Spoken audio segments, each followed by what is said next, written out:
Anyway. Actually, I have a request. Do you mind if I make some tea first? Not at all. Thanks very much. If there's one thing that can make my reading time here any better, it's a nice cup of tea. Not to mention for yourself as well. Yuri stands up and makes her way to the closet. I follow and watch as she retrieves a small water pitcher from the shelf, the kind with a filter inside. Can you hold this for a second? Sure. Yuri hands me the water pitcher and also fetches an electric kettle. I'm going to plug it into the teacher's desk, and then I'll go get some water.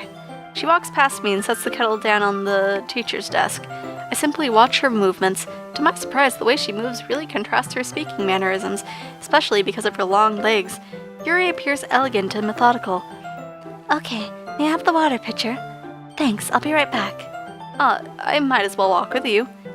That's okay. You stay here. It won't take long. Pitcher in hand, Yuri hurries out of the classroom. Did Yuri leave you again? No, it's not like that this time. She's just filling up the water pitcher to make tea. Okay. Sorry for misunderstanding. Picture's back to normal. 10 minutes pass. Yuri said it wouldn't take long. Something holding her up? I'm bored just waiting here, so I decide to go look for her. Let's see. The most logical place for Yuri to be would be the nearest water fountain. I start heading down the hallway. What's that noise? It's coming from around the corner. It sounds like breathing.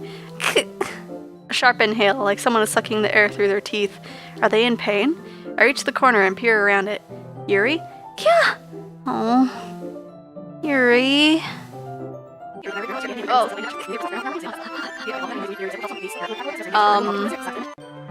I'm back.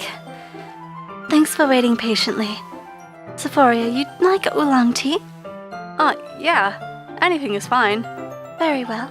Yuri sets the temperature on the kettle to 200 degrees. Now it's time to get the teapot. You really do this properly, don't you? Of course. I shouldn't do any less when I'm making tea for others. Even if I'm an expert on tea or even if I'm not an expert on tea or anything? In that case, you'll only be more impressed. Perhaps I will. Yuri fetches the teapot and begins measuring tea leaves. To my surprise, she even starts humming to herself a little. You must be in a good mood now. Is that so? I was letting it show, and you noticed. I was doing a bit of thinking, and I decided that I would try expressing myself a little bit more. And it turns out it's not very hard for me to do. When it's you around, anyway. That's great, Yuri. Just don't push yourself too much. You're always worrying about me, Xephoria. It's really endearing. Yuri wasn't kidding. I don't even know if I can keep up with this. I watch Yuri pour a cup of tea for each of us. Xephoria, I have a request. Do you mind if we sit on the floor today? Why's that? It's a little bit easier on my back.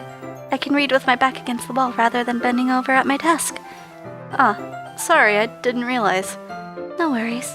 I just have back pain fairly regularly, so I do my best to manage it. Is that so? I wonder why that is. It's most likely because of my posture. Your posture, right? Always hunched over like that while reading? Yes, I have terrible reading posture, so that's why we sit on the floor. Fair enough. I'll go ahead and get the book. I retrieve the book from my bag. I have some chocolates as well. It's a bag of small chocolate candies. I take it since it'll go well with the tea. Yuri and I sit against the wall, teacups at our sides. As if in sync, we assume the reading position as last time, each holding one half of the book, except this time our bodies are even closer to each other. I can't see too well. Yuri slides closer until our shoulders are touching. How am I supposed to focus on reading like this?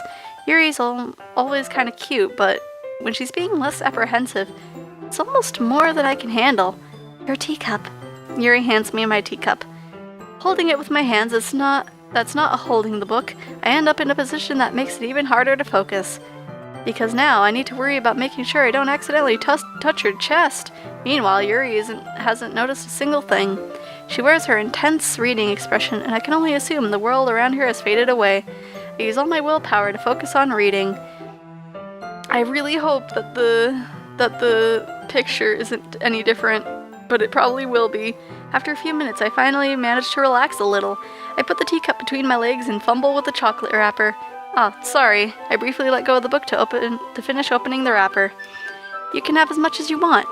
That's okay, I won't take any. Are you sure? Well, if I touch it, it might get smudges on the pages. You're right. I didn't even think about that. My bad. No need to apologize. I'll hold the book, okay? Are you sure? Of course. Okay. Whew. Yuri opens the book with both hands. She holds it so I don't have any harder time of a time reading from it. But as a result, her left arm is practically resting on top of my leg. Well, in that case, Yuri is totally focused on reading again. I take a chocolate candy and pop it into my mouth, then I take another chocolate and hold it up to Yuri. She doesn't even look away from the book. She simply parts her lips as if the situation was completely natural. But it means I can't stop here. I apprehensively place the chocolate in her mouth. Just like that, Yuri closes her lips over it. Yuri's expression suddenly breaks. Did I just... Yuri looks at me like she needs to confirm what just happened. Xephoria? Sorry. I guess I shouldn't have done that. Music stopped. I'm scared. Yuri starts to breathe heavily. I can't. Xephoria. Suddenly, Yuri forcefully grabs my arms and jerks me to my feet. My teacup gets knocked over. Xephoria. My heart won't stop pounding, Xephoria. I can't calm down. I can't focus on anything anymore. Can you feel it, Xephoria? Yuri suddenly presses my hand against her chest. Why is this happening to me? I feel like I'm losing my mind. I can't make it stop. It even makes me not want to read. I just want to look at you. I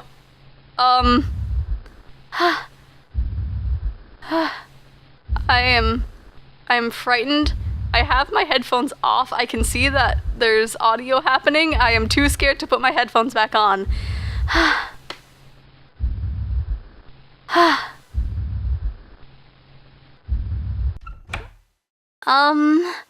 It's time to share poems.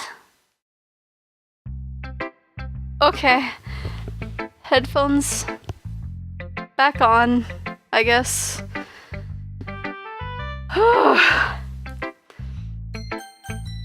Okay. I knew something was gonna happen there. Xephoria, I think you saw something earlier you weren't supposed to see. I didn't want to have to tell you this, but I don't think I have a choice. It's getting kind of dangerous for you to spend so much time with Yuri. I don't know why, but she seems pretty easily excitable when she's around you. Which shouldn't be a problem in itself, but when Yuri gets too excited, she finds a place to hide and starts cutting herself with a pocket knife. Isn't that kind of messed up? She even brings a different one to school every day like she has a collection or something. I mean, it's definitely not because she's depressed or anything like that. I think she just gets some kind of high from it. It might be like a sexual thing. But the point is, you've been kind of enabling her. I'm not saying it's your fault, though, but I guess that's why I have to explain it to you. So I think if you keep your distance, that would probably be best for her. While you're at it, don't be shy to spend a little more time with me. To put it lightly, I at least have it together in my head now, and I know how to treat my club members. But anyway, you want to read my poem now? I like the way this one turned out, so I hope you do too. Save me. The colors, they won't... Bright, beautiful colors. Flashing, expanding, piercing. Red, green, blue. Endless cacophony of meaningless noise. The noise, it won't stop. I am frightened. Why am I playing this? Violating, grating, screeching, piercing, sine, cosine, tangent, like playing a chalkboard on a turntable, like playing a knife on a breathing rib cage. Of minerals. Delete her. Oh. Sorry, I know it was kind of abstract. Okay, Yuri's still there. I'm just trying to, well, never mind. There's no point in explaining. Anyway, here's Monika's writing tip of the day. Sometimes you'll find yourself facing a difficult decision. When that happens, don't forget to save your game. You never know when, who am I talking to? Can you hear me? Tell me you can hear me. Anything. Please help me, okay? That's my advice for today. Thanks for listening. Delete her.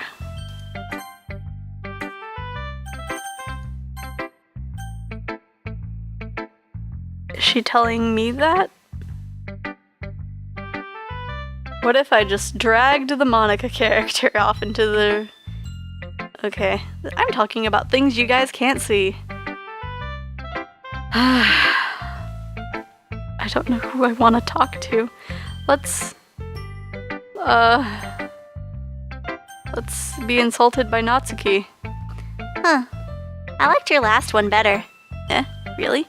Well, yeah, I can tell you were a little more daring with this one. But you're not really good enough for that yet. It felt flat. It may be true, but I just wanted to try something different. I'm still figuring this all out. Fair enough. You're still new to this, so I wouldn't expect you to find your style right away. I mean, everyone in the club writes really different from each other. Maybe you'll find a little influence from us all. For instance, I noticed that you were spending time with Yuri today. Not that I care who you spend your time with. After all, I was taught never to expect anything from anybody. It's not like I was waiting for you or anything. Still, you should at least look over my poem. You'll probably be able to learn something from it. Oh. You have a new poem. You didn't give me a second one last time. Amy likes spiders. You know what I heard about Amy? Amy likes spiders. Icky, wiggly, hairy, ugly spiders. That's why I'm not friends with her. Amy has a cute singing voice. I heard her singing my favorite love song. Every time she sang the chorus, my heart would pound to the rhythm of the words. But she likes spiders. That's why I'm not friends with her. One time I hurt my leg really bad. Amy helped me up and took me to the nurse. I tried not to let her touch me. She likes spiders, so her hands are probably gross. That's why I'm not friends with her. Amy has a lot of friends. I always see her talking to people. She probably talks about spiders. What if her friends start liking spiders too? That's why I'm not friends with her. It doesn't matter if she has other hobbies. It doesn't matter if she keeps it private. It doesn't matter if it doesn't hurt anyone. It's gross. She's gross. The world is better off without spider lovers. And I'm gonna tell everyone. Not bad, right? It's quite a bit longer than yesterday's. Yesterday's was way too short. I was just warming up.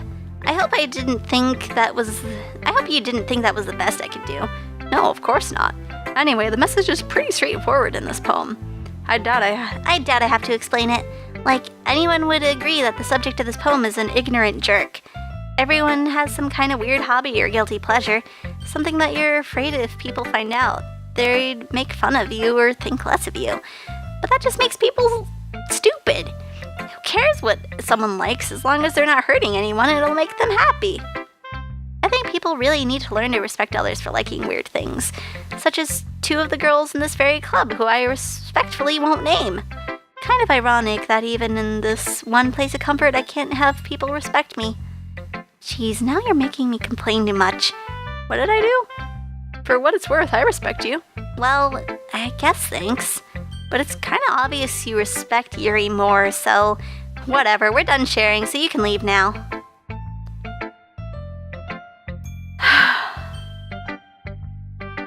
I am really,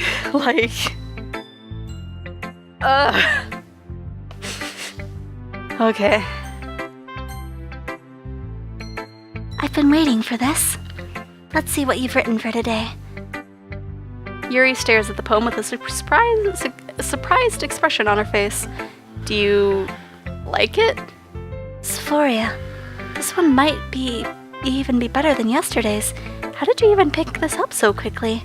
Just yesterday I was telling you the kind of technique's worth practicing. Then maybe that's why. You did a good job explaining. I feel like I don't change the voice on the first one, because I don't even know if that last thing that I read as Yuri's voice was written as me. I'm still suspicious of that chair. I don't even know if it's been there that whole time, but I'm suspicious of it. I really wanted to try giving it more imagery. Yuri visibly swallows. Even her hands appear sweaty. It makes me so happy. It's so amazing to feel like I'm valued, Xephoria. Everything that you write is a treasure to me. My heart is pounding just holding it. I want to write a poem about this feeling. Is that bad, Xephoria? I'm not being weird, right? I'm having a harder time than usual at concealing my emotions. I'm kind of embarrassed, but right now, I just want you to read my poem too, okay? Oh. This is different. Also, there's no noise. This is kind of a few stains. I'm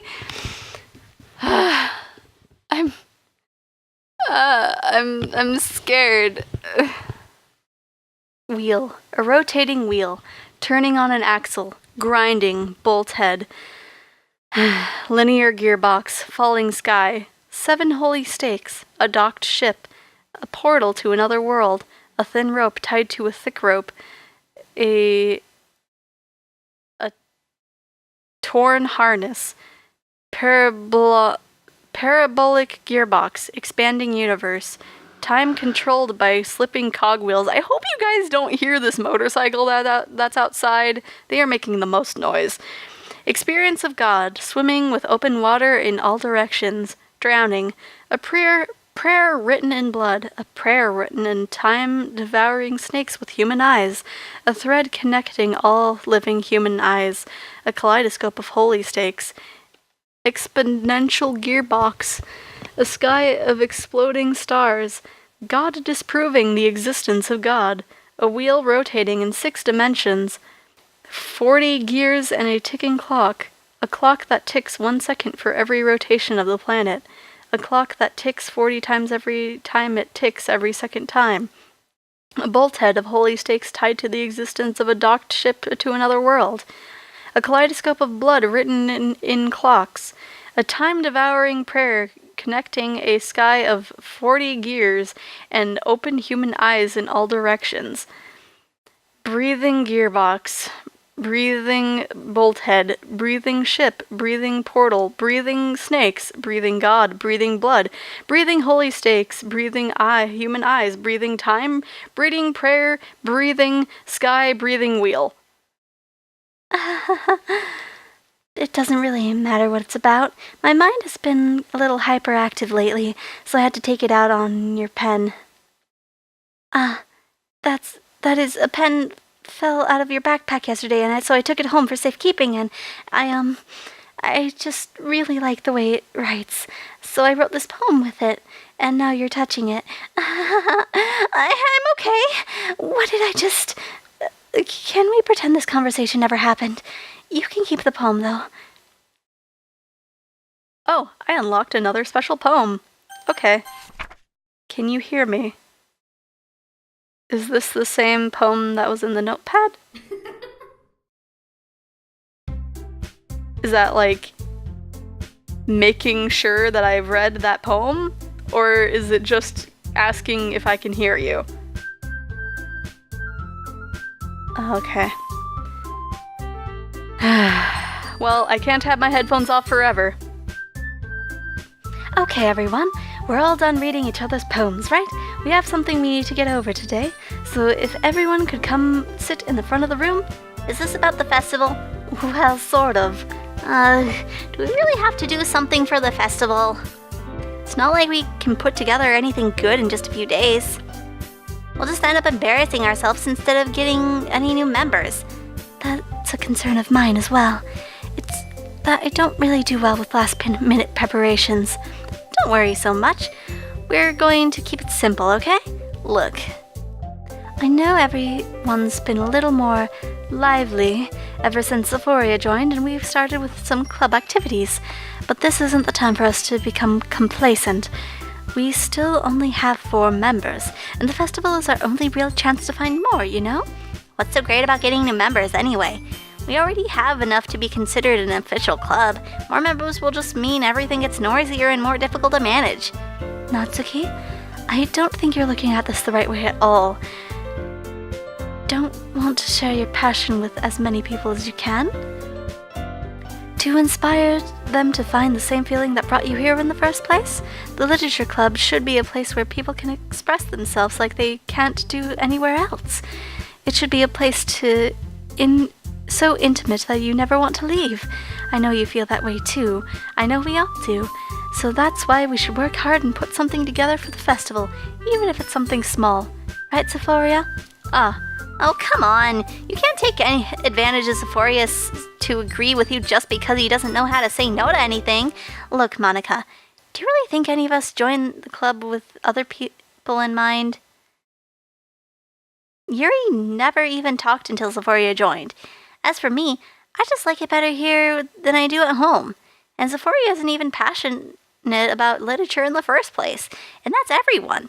So, sorry, but you're really the only one who's interested in finding new members. The rest of us are fine like this. I know you're president and all, but you should really consider our options for once. Or our opinions for once. Monika is clearly taken aback by Natsuki's words. That's not true at all. I'm sure Yuri and Xephoria want to get more members too, right? I don't know about Yuri, but I'm kind of indifferent. If I showed as much enthusiasm as Monika wanted, then I would probably be lying. Still, if it's up to me to rescue the situation... No. Natsuki's right, isn't she? This club, it's nothing more than a place for a few people to hang out. Why did I think that everyone here saw it the same way as I did? But that doesn't mean that we're going against getting new members or anything. Xephoria, why did you even join this club? What were you hoping to get out of it? Well, that's not really something I can be honest about, is it? In fact, if I remember, you weren't even given a choice to not to join. Monika sits down and stares at her desk. What's the point of all this anyway? What if starting this club was a mistake? Now you've done it, Natsuki. What, me? I just spoke my mind. Is it a crime to be honest? It's not about being honest. It's about word choice. Besides, you have no right to speak for everyone else in the club like that. You don't understand at all. I just want a place that feels nice to hang out with a few friends. Is there a problem with the club being that for me? There aren't many other places like that for me. And now Monika wants to take it away from me. She's not taking anything away. No, Xephoria. It's not the same. It won't be the same with the direction she wants to take it. If I wanted that, then I could have joined any other stupid club. But this one, I mean, at least for a little bit of time, things were nice. Natsuki starts packing up her things. I'm going home. I feel like I don't belong here right now. Natsuki ignores Yuri and walks right out of the classroom. This is bad. I don't know what to do. Well, do you have an opinion on the festival? I don't know. I'm kind of indifferent, I guess. Who cares about the obnoxious brat? I mean, I like how nice and quiet the club is right now. And I'm just happy with you here. But still, I'm the vice president. It's not right for me to ignore my responsibilities like that. Nobody would cry if she killed herself. Oh. Yeah, that's not okay. In any regard.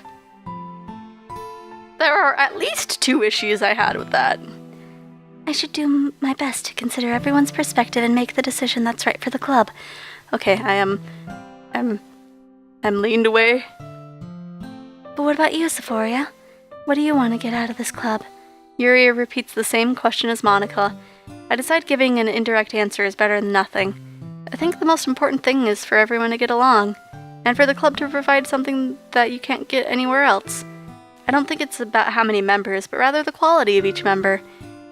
That's what will end up making the Literature Club a special place. I see. I really agree with you. Each member contributes their own qualities in a special way. With each change in members, the identity of the club as a whole will change too. I don't think that's necessarily a bad thing. Stepping out of your comfort zone once in a while. Oh, your eye is, you got a little, yeah. So if you would like to help Monika with the festival, then I'm on your side as well. Alright. Well, maybe we could talk to Natsuki tomorrow. Yuri nods. Hey, Yuri. I know things were a little awkward yesterday, but I feel like you deserve to know that I still think you're a wonderful vice president, and also a wonderful friend. Monika. I want to do everything I can to make this the best club ever, okay? Me too. Yeah. Let's all go home for today. We'll talk about the festival tomorrow. Okay. I look forward to it. Shall we go, Xephoria? Please don't take this the wrong way, but I'm going to chat a little bit with Xephoria before we leave. Just to see what he thinks of his time here and all that. It's important to me as president. Yuri looks a little troubled, but she doesn't protest. Okay. I trust your judgment, Monika. In that case, I'll see you two tomorrow. See you tomorrow. Monika waves as Yuri exits the classroom. Phew, things have been a little hectic lately, haven't they? Xephoria, I just wanted to make sure you're enjoying your time at this club. I would really hate to see you unhappy. I feel kind of like I'm responsible for that as president. And I really do care about you, you know? And I don't like seeing other girls give you a hard time, with how mean Natsuki is and everything, and Yuri being a little, you know. Sometimes it feels like you and I are the only real people here, you know what I mean? But it's weird because all this time you've been here, we've hardly gotten to spend any time together. I mean, I guess it's technically only been a couple days. Sorry, I didn't mean to say something weird. There are just some things I was hoping to talk about with you, things I know only you could understand. So that's why— Wait, not yet, no! Stop it!